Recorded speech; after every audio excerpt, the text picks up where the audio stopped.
بسم اللہ الرحمن الرحیم۔ السلام علیکم۔ جیل کی زندگی تجربات کی زندگی ہے۔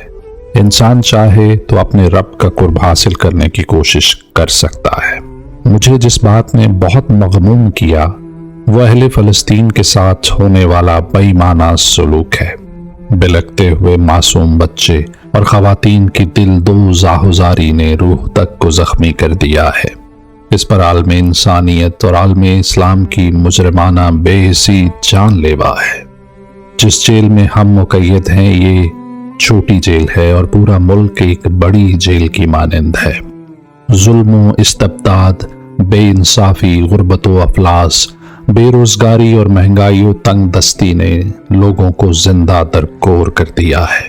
کم و بیش 10,000 کارکنان اظہار رائے کے حق اور سچ بولنے کی پاداش میں جیل کی کال کوٹھڑیوں میں بند ہیں، جن پر دہشت گردی کا لیبل چسپاں کر دیا گیا ہے۔ ان میں بڑی تعداد کو بنیادی ضروریات سے محروم کر دیا گیا ہے، جو حوالاتی ہونے کے باوجود ان کا حق ہے۔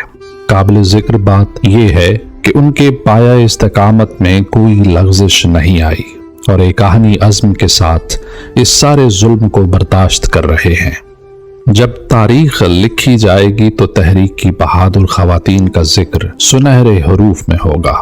ہر ظلم انہوں نے برداشت کر لیا۔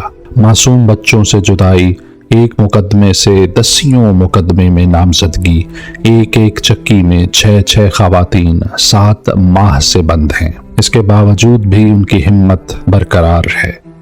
ان کی عظمت کو سلام کرتے ہیں۔ ان ایام میں نظام عدل کی بے بسی اور مقتدر قوتوں کی پورے نظام پر ظالمانہ گرفت کا بھرپور مشاہدہ اور تجربہ ہوا، جس کے نتیجے میں انسانی حقوق اور بنیادی حقوق کی پامالی کا عمل ہمہ وقت جاری و ساری رہتا ہے۔ ابتلاء و آزمائش کے اس وقت میں رب کی آدھی دلوں کو سہارا دیتی ہے۔ اس وقت کھپ اندھیرا ہے جو صبح کاذب کے مترادف ہے۔ صبح کاذب کے فوری بعد صبح صادق طلوع ہوتی ہے اور چاروں طرف بابرکت روشنی پھیل جاتی ہے۔ ظالم اندھیرے چھٹ جاتے ہیں۔ انشاءاللہ العزیز وہ وقت قریب سے قریب تر ہے۔ انتخابات ہونے کو ہیں جو ضرور ہونے چاہیے۔ تحریک انصاف جو بھی نمائندہ اور جو بھی نشان ہو پرامن طریقے سے اپنی رائے کا اظہار کریں۔ انشاءاللہ فتح و کامرانی آپ کے قدم چومیں گی۔ ایک وضاحت ضروری ہے۔ پاک فوج سے ہماری کوئی مخاصمت نہیں۔ پاک فوج ہماری فوج ہے جسے مضبوط اور کامیاب دیکھنا چاہتے ہیں۔